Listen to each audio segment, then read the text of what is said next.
Le psalmiste pouvait nous dire dans le psaume 34 que tous ceux qui ont les regards tournés vers notre Créateur, vers notre Seigneur Jésus-Christ, sont rayonnants de joie et ont le visage qui ne se couvre d'aucune honte. Nos invités ici en plateau sont la preuve tangible et palpable donc, de cette assertion biblique, de cette visitation divine, et ont décidé donc ce matin de témoigner au travers de leur récit donc, de la puissance manifeste de notre Créateur dans leur vie. Avant même de les écouter, avant donc de prendre plaisir à écouter donc ce récit, permettez-moi tout de suite de vous remercier, vous fidèles téléspectateurs de la télé qui transforme, vous qui nous faites confiance au quotidien et qui prenez plaisir donc à suivre cette émission plus loin avec. Bonjour Dame Roselyne. Bonjour Jean. Bonjour Jean-Baptiste. Bonjour Jean-Baptiste. On rappelle que vous êtes sur ce plateau avec votre fils. Oui. Et vous avez expérimenté la puissance manifeste donc, de notre Seigneur Jésus-Christ au travers donc, de cette délivrance, de ce miracle que vous attendiez depuis belle lurette. Vous êtes venu dans l'église et tout ça, mais vous avez une situation vraiment très en lambeaux. Vraiment, ça n'allait pas, c'était compliqué. Vous aviez votre fils à charge. Et même ce dernier qui ne venait pas à l'église, qui a commencé à un moment donné qui a commencé à vous suivre. Oui, il a commencé à venir à l'église. Il a commencé à venir à l'église. Mais souvent, quand je le force, il vient. Quand je ne le force pas, il ne vient pas. C'était comme ça jusqu'à ce qu'il y ait un homme de Dieu qui m'a dit, « Ah, ton fils, hein, c'est un grand homme, il a une grande étoile sur lui. Mais vraiment, les sorciers, là, ne peuvent pas le laisser, il va réussir. » Donc, de prier beaucoup et de chercher un homme de Dieu qui peut l'aider à s'en sortir. Sinon, lui, il voit, mais il ne peut pas faire quelque chose. Et il me dit sincèrement que mon fils, c'est un grand homme. D'accord. C'est un grand homme. Son étoile est bien brillante, mais les sorciers ne peuvent pas le laisser réussir. Ils sont acharnés sur lui. D'accord. On revient maintenant à cette journée de culte où votre fils a eu le bac et le bishop Ouattara qui décide finalement de prendre en charge les études de votre fils. Jean-Baptiste, tu nous racontes cette étape? Oui, c'était le dimanche après le résultat des examens à grand tirage. On nous a présenté... Mais déjà avant d'en venir à cette partie, est-ce que tu confirmes déjà les propos de ta mère qui explique la précarité dans laquelle vous étiez? Tout est vous dormiez à l'époque? On dormait dans une baraque. Nous étions, on dirait, 6. Wow. Dans une baraque de, je crois, 3 mètres sur 2,50. Nous étions 6 à l'intérieur. Mais aujourd'hui, comme elle le dit, par la prédication et puis l'Église, vu qu'elle aussi aimait en pratique l'enseignement de papa, aujourd'hui nous nous retrouvons dans une 3 pièces. Gloire à Dieu. 3 pièces en dur. On n'est plus dans la là baraque. où on était dans la baraque là. Et là, après les résultats, on nous est présenté à l'hôtel ceux qui ont été admis. Et papa, je ne sais pas s'il a vu quelque chose en moi. On devait se retenir, s'asseoir, puis il m'a rappelé. Il dit de revenir. Et je suis revenu. Il m'a demandé ça fait combien de temps que je suis là. C'est là que j'ai rendu mon premier témoignage. Ce que l'homme de Dieu l'avait dit, c'était que soit j'échoue au bac, je reste en vie, soit si j'ai le bac, je meurs ou je demeure paralysé à vie. Ben moi, je ne savais pas ça. Après, il m'a expliqué cela. Donc après le bac, papa a demandé, tu veux faire quoi? J'ai dit, si j'ai la capacité, je vais continuer mes études, je vais poursuivre en faisant une formation en finance comptabilité. Il a dit, ok, pas de souci, je paye tes études. Waouh. Sans même vous connaître, hein? Sans même me connaître. C'était la toute première fois qu'il échangeait avec vous? Il dit, la rentrée arrive, tu viens, tu vas voir directement le pasteur Omesim. Il va aller t'inscrire. Il dit, ok. La rentrée arrive, je viens, je vois le pasteur Omesim, on va m'inscrire. Et là, je répands encore. Ça veut dire, je quitte ma vie régulière, je venais à l'église, je priais, tout, je quitte et je répands encore dans le bas monde. Pour moi, je me disais que tout était fini. Alors que le diable était à côté, il guettait. Il n'avait pas encore accompli sa mission. Et en 2020, lors de la crise de Covid, ils ont fermé les établissements. Et je décide comme ça, je dis à moi, bon, comme je sais rouler la moto et je maîtrise, je vais faire la livraison. Elle dit non, qu'elle ne veut pas. J'ai dit non, laisse, je vais faire la livraison. Puisque même la situation même est un peu compliquée. Laisse-moi faire la livraison. Elle dit, ok, pas de souci, va faire la livraison. Et je vais, le 13 mai 2020, aux environs de 11 h, je devais effectuer une livraison à la zone industrielle, mais la personne n'était pas disponible. Donc je suis allé vers Mamia Adjoa où je devais faire une livraison avant de revenir à la zone industrielle. Je me suis assis là. Là, c'est dans la commune de Yopougon. Dans la commune de Yopougon. Puis, la dame m'appelle, elle dit, je suis disponible, tu peux venir. Donc, automatiquement, je prends la moto, je prends la voie, je dépasse le carrefour, je suis en plein. Et là, il y a un véhicule qui sort de nulle part, qui me percute. Je survole le véhicule, je crois que j'ai fait 20 mètres. Je suis volé le véhicule jusqu'à sur le goudron. Wow. Sur le choc, je me lève, je vais courir. Sans savoir, j'avais la cuisse qui était fracturée. Je vois un côté de mon pied qui regarde. Ça, c'est après le bac, hein? C'est après le bac. C'est après le bac, ouais. Je vois un côté de mon pied qui regarde dans le sens contraire. J'ai dit, waouh, c'est gâté. Le casque sur ma tête est fendu, couché sur le goudron. C'est là que je me rappelle, je devais être paralysé après le bac. J'appelle maman, j'appelle celui pour qui je travaille. On arrive au CHU de Trècheville. Au CHU de Trècheville, ça a été une promenade. Parce qu'on devait aller au CHU de Yopougon, ils m'ont refusé. On venait au CHU de Cocody, ils m'ont refusé encore. Donc l'ambulance me transporte jusqu'au CHU de Trècheville, où on m'accepte. On fait un scanner du pied. Et on voit que la cuisse est cassée en deux. Wow. Puis de chaque côté, l'os est fissuré. Et là, le médecin dit non, on ne peut pas me laisser sortir. Maman arrive et dit non, elle n'a pas les moyens pour qu'on puisse m'opérer. On devait faire 3 interventions chirurgicales. La première intervention, reconstituer les os avec des fers. Deuxième, enlever le fer, placer un autre fer autour de l'os. Troisième, venir retirer maintenant le fer autour de l'os. Maman dit non, elle n'a pas l'argent, qu'elle ne peut pas. Et je rappelle, moi je viens d'une famille abbé. Je viens d'une famille abbé. Mon père abbé, mon grand-père abbé, mais mon grand-père s'est installé à Abidjan, ici à Bobaouli. Dans Bobaouli, parmi les familles qui ont des plus grandes portions de terrain, ma famille en fait partie. Mais l'œuvre de la sorcellerie a gâté tout. Donc la somme qu'ils avaient demandé, j'étais à Abidjan, comme elle le disait, elle peinait à payer mes études, mais ma famille était là. Ils vivaient à l'aise. Personne ne s'occupait de vous. Personne ne s'occupait de nous. On avait l'impression que vous étiez seul. Que nous étions seuls. Et même pour le dire, même je suis le seul enfant parmi les enfants de mon père qui a atteint ce niveau. Les autres, ces niveaux CM2, 6e, ils ont arrêté. Donc on me prend, le monsieur dit non, il ne peut pas me laisser sortir. On devait sortir à 17h. Là, ça a été une dispute. Ma maman insiste, il dit non, lui ne veut pas. Le médecin dit ne veut pas.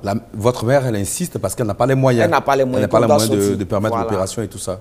Donc on doit sortir. Le gars dit non, ils ne veulent pas. Donc nous sommes restés jusqu'aux environs de 21h. Avec une prothèse sur la cuisse qui est en train de s'enfler et tout.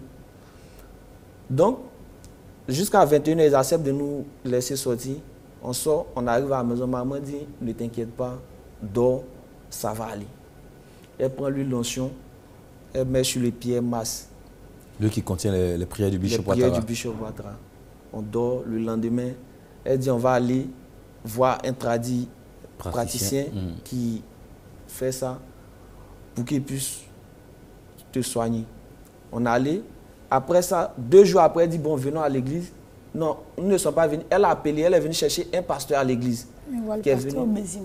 Le pasteur Omezim, l'assistant du Bishop Ouattara. Oui, et il m'a donné un pasteur pour aller prier pour lui à la maison. À la maison. L'opération que je devais subir devait durer 1 an 6 mois. Mais avec l'intervention des hommes de Dieu et des pasteurs qui venaient, avec l'huile d'onction, ma cuisse, j'ai fait 2 mois et demi et j'ai commencé à sortir marcher avec un béquille. Est-ce que vous avez subi l'opération? Je n'ai pas subi d'opération. C'est-à-dire qu'il n'y a plus d'opération. Là où les médecins demandaient de mettre... de faire 3 interventions, là où ils allaient placer les fers, après les fers dans vos pieds, oui. Mettre un caoutchouc autour de l'os et tout. Rien n'a été fait. Seulement que les prières et l'huile. Des pasteurs que papa vous envoyait et tout ça. Nous envoyait et tout. Comme ça, nous sommes restés jusqu'à... En fait, ce que vous dites aux téléspectateurs ici, c'est qu'il y a eu comme une opération qui s'est faite, mais de façon spirituelle. De façon spirituelle. Oui. Même si on devait aller à l'hôpital, on devait faire 1 an 6 mois. Avant que même je puisse marcher correctement. 1 an 6 mois. Parce qu'il y avait des choses qui allaient m'être interdites. Parce qu'il y a une prothèse. Et il y avait un fer, peut-être. Voilà, il y avait la jambe qui était ouverte. Il y avait des trucs qui allaient m'être interdits. Mais 3 mois après, j'ai commencé à venir à l'église avec mes béquilles. J'ai laissé tout.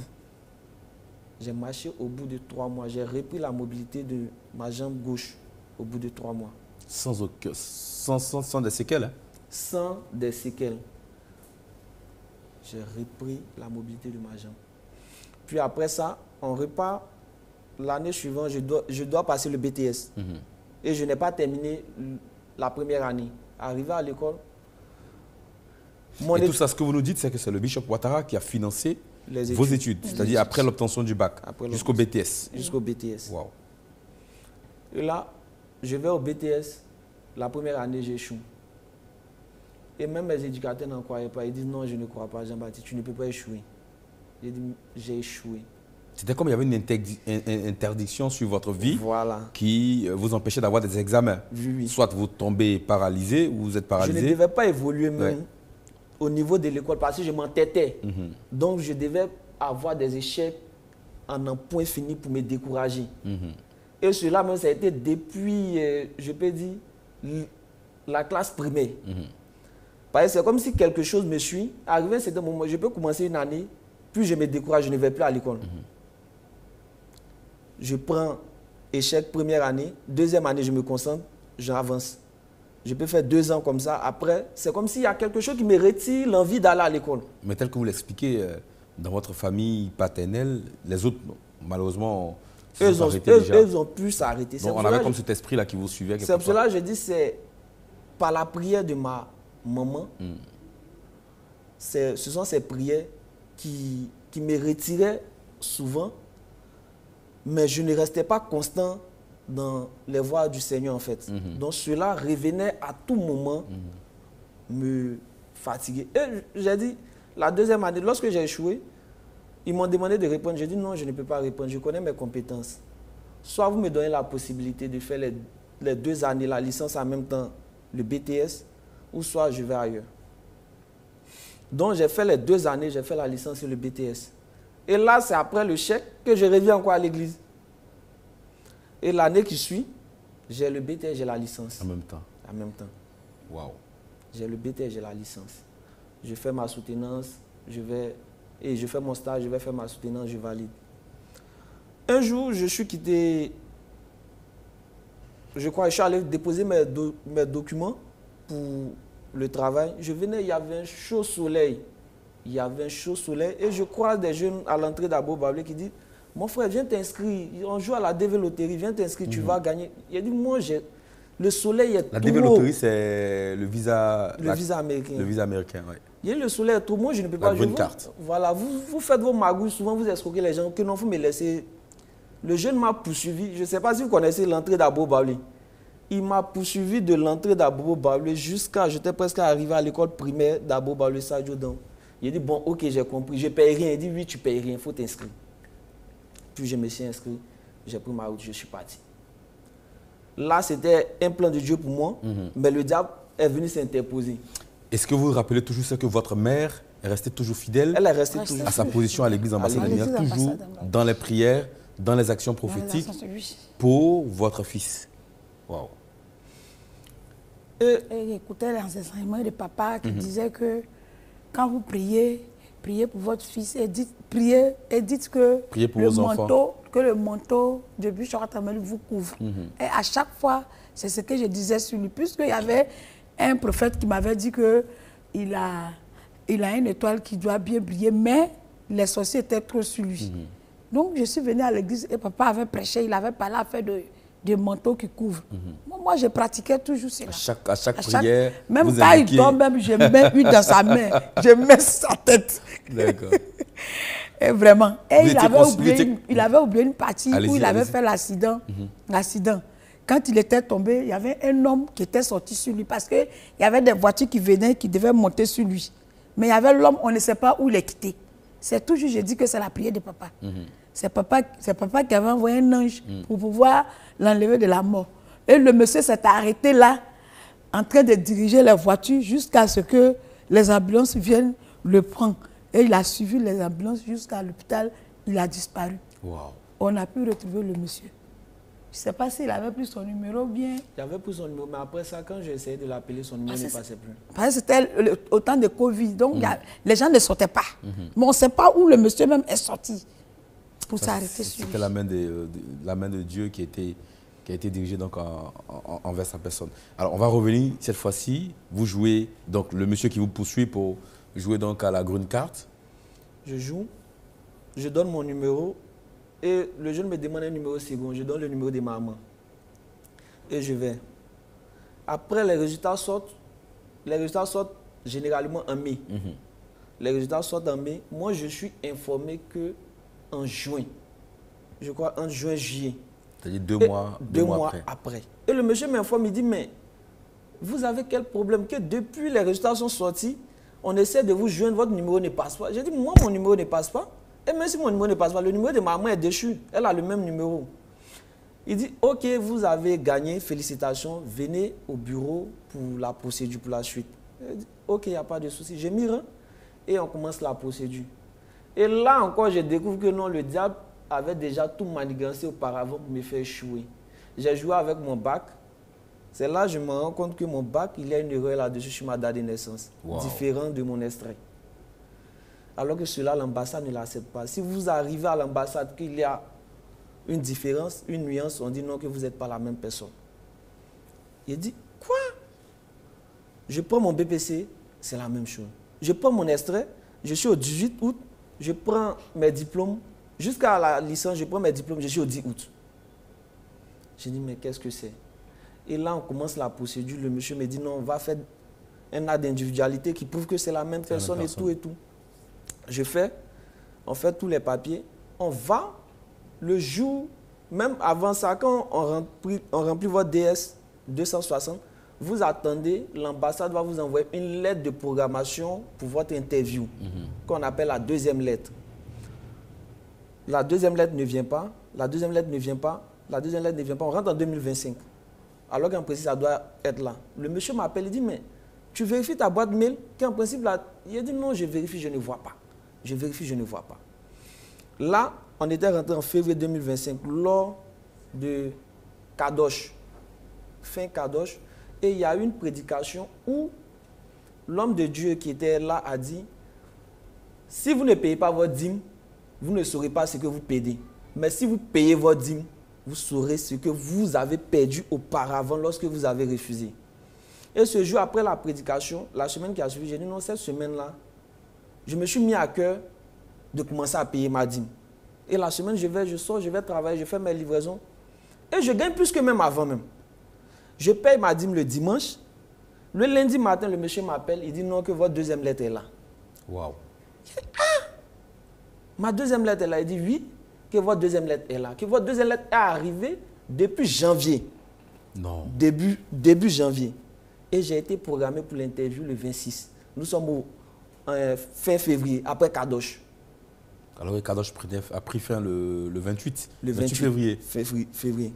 C'est là le monsieur m'informe que ton interview est programmée pour le 26. Le 6, tu dois aller faire la visite médicale. Il dit, ok, il n'y a pas de souci. On fait la visite médicale. Et là, après, je m'assois encore, je vérifie les informations, je vérifie. Et je vois que ils ont joué sur le monsieur. Le diable a vu que le plan était déjà en marche, aller jouer sur le monsieur. Lorsqu'il remplissait ma DS, mon adresse mail, il l'a rempli correctement jusqu'à la dernière partie. Il avait le chiffre 7 qui était là, il n'a pas mis le 7. Donc, ce qui tardait, ce qui empêchait... C'est-à-dire que ce n'était pas le bon mail, finalement. C'était pas le bon mail, finalement. Le bon mail avait reçu la lettre. Mais en réalité, vous n'avez pas... Non. Donc, je fais ma visite. Je dois aller à l'interview. Je demande au monsieur, je dis, mais vous avez vérifié mes documents, tous tes actes, c'est bon, je peux aller à l'interview avec. Il dit, oui, tout est bon, que vous pouvez y aller avec, qu'il n'y aura pas de problème. J'arrive à l'interview, je finis l'interview. Avant même d'arriver devant la dame, elle me dit, j'arrive et puis elle me dit, on a besoin de ton attestation d'admission. Il dit, attestation d'admission, voici l'attestation provisoire d'admission du BT. Elle dit, non. On veut ton attestation d'admission. Il dit, mais qu'est-ce que c'est? Elle dit, non, si vous n'avez pas ça, retournez, allez-y le chercher, prenez votre passeport, allez-y, puis lorsque vous allez l'avoir, vous revenez. Je me dirige directement au ministère, à la déco. où j'arrive, et à la DORES plutôt, où j'arrive et on me dit, ce que vous demandez là, d'abord le diplôme, ça va vous prendre 1 mois, mais ce que vous demandez, ça va vous prendre 2 semaines, je crois bien. J'ai dit, mais 2 semaines, c'est trop. Parce que la période même, je ne peux pas attendre 2 semaines. Et là, le monsieur m'appelle, il dit, donne ça à quelqu'un. J'appelle la personne le lendemain, la personne dit, non, ton tout ne peut pas être prêt. Il dit, ok, il n'y a pas de souci. On remet tout entre les mains de Dieu. Et finalement, vous obtenez le document? Je l'obtiens le 3e jour après. La personne même m'appelle, viens chercher ton document. Ouais. Je prends le document. Je vais directement à l'ambassade avec mon passeport. En principe, je suis arrivé à l'ambassade le 2 avril. En principe, je dois être notifié 2 semaines après que mon visa a été imprimé. Mais j'ai été notifié 1 semaine après, le 9, que le visa a été imprimé. Le visa a été imprimé le 9. Le 13, on m'a envoyé un mail pour me dire votre visa est en cours, veuillez prendre rendez-vous pour aller le retirer à DHL. Le 17, je me rends à DHL pour retirer mon visa, mon passeport avec mon visa imprimé à l'intérieur. Tout a été, le diable a essayé de tout mettre en œuvre pour empêcher, mais contrairement quand il réduit le temps, lorsque le bon moment arrive, ma procédure ne prend pas le temps normal même décrit et j'atteins l'objectif suivant. Wow. Mais Jean-Baptiste, c'est qu'il oublie, il oublie qu'il y a sa mère qui est là, attachée à Bishop, Bishop le père. Votre mère, elle est toujours dans les actions prophétiques, elle est toujours en prière pour vous. Je priais à l'hôtel, je priais beaucoup à l'hôtel. Quand je vends, je n'ai pas assez de moyens, mais quand je vends, parce que puisque papa a dit, si vous venez à l'hôtel, si vous n'avez rien, apportez au moins un sacrifice de 12 000, puisque le temps paraît plus 12 ans. Donc vous pouvez apporter 12 000, mais de plus. Et moi, à chaque fois, je partais les 12 000, chaque fin du mois, ou bien souvent dans 2 semaines, je partais. Je prie, à chaque fois, je dis son nom. Je dis son nom, je ne laissais pas lui à l'écart. Je disais vous étiez tout le temps prié pour votre fils parce que vous aviez conscience qu'il fallait absolument le porter en prière afin qu'il arrive donc à retrouver donc, ce qu'il a aujourd'hui. Et là, on salue votre foi sur tout ça parce que vous ne manquiez pas toujours de poser des actes. Parce que je voyais comment ça allait dans sa vie, que ça n'allait pas bien, parce qu'il avait entamé, après le BTS et tout, il avait entamé à boire. Il buvait fort et il fumait. Il fumait, il buvait. Je ne sais pas comment faire. Je ne pouvais pas rentrer dans ma maison parce qu'il y avait l'odeur de l'alcool dans ma maison. Et je pleurais. Je disais à Dieu, comment est-ce que je vais souffrir sur un enfant qui a des diplômes et des choses. Et après, je me dis non. Bon, si je prie maintenant, j'appelle mon père. Parce que lui, il a payé son école. C'est ça. L'argent qu'il a mis sur lui ne doit pas être de mauvais résultats, mais ça doit être de bons résultats. Donc si le père a payé vraiment son école, qu'il abandonne l'alcool et il reçut des mains. C'est comme ça jusqu'à ce que je parte voir la mère qui a un grand cœur. Non, vraiment, maman, elle est bien. Son épouse, maman Tania. Oui. D'accord. Et finalement, on comprend que votre mère elle a vraiment bataillé dans la prière et elle le dit si bien, elle n'a pas manqué de poser des actions prophétiques à votre endroit. Finalement, vous prenez votre visa, votre passeport d'abord, et vous voyez que c'est imprimé à l'intérieur, donc le visa. Le visa. Ça devient une effectivité. Ça devient effectif. Et la Green Card, elle est différente de demande de visa et autres. 5 ans, 5 années. On vous donne 5 ans déjà. 5 ans déjà. Et vous avez la possibilité, après l'échéance de ces 5 années, de demander la nationalité américaine. De demander et d'obtenir la nationalité américaine. Et même de là, j'oubliais, avant même que je vais recevoir l'information que j'ai été sélectionné pour la Green Card, un jour, elle a pris une offrande. Comme elle le dit beaucoup, elle n'a pas assez. Elle a pris la somme d'argent. Je dis non, tu ne peux pas aller donner ça. Elle dit non, ce que tu fais, ce n'est pas bon. Il faudrait qu'on aille voir papa, il va prier pour toi. Je dis non, je ne veux pas. Et on a lutté jusqu'à elle me dit, tu me suis, je suis ta mère, ce que je te dis, c'est ça que tu dois faire. Et on va à l'église, on va rencontrer papa. Papa me regarde et dit, tu vas à la retraite spirituelle pour 3 jours. Tu ne manges pas, tu bois l'eau seulement. Et il m'a confié au pasteur Raven. Je suis venu, dès que nous sommes sortis de là, j'ai dit, ah maman, je ne peux pas, je vais mourir. Si je ne mange pas 3 jours, je vais mourir. Elle dit non, tu vas partir, tu ne vas pas manger 3 jours. Et là, je viens à la retraite spirituelle. C'est après tout ça que les résultats sortent. Et tout va de porte à porte. Tout va. Je ne sais pas comment dire. Ça se passe bien. Sans même les moyens, il y a des personnes qui venaient en aide et tout ça. Qui nous venaient en aide pendant la procédure et tout. Et même, je tenais à rappeler que papa avait dit qu'il allait payer mon billet d'avion. Mais tout de suite, on vient de m'appeler. Il y a quelqu'un qui vient de m'appeler qu'il a besoin pour mon billet d'avion en charge. On paye mon billet d'avion. L'homme de Dieu, le Bishop Ouattara, a déjà posé des actions prophétiques dans votre vie en payant déjà l'école. Mais au-delà, en annonçant publiquement qu'il prend en charge votre billet d'avion. Plus 6 mois. 6 mois, il vous donne la pension, une pension. Pendant votre séjour aux États-Unis. Oui. Waouh! On peut acclamer Jésus pour cette grâce et pour ce que l'homme de Dieu fait dans votre vie. Et sachant, on permet à tous les téléspectateurs de le savoir, vous n'êtes pas le seul. Vous n'êtes pas les seuls à qui il fait du bien. Les cas sont nombreux, des personnes qu'il aide, des scolarités qu'il paye au quotidien.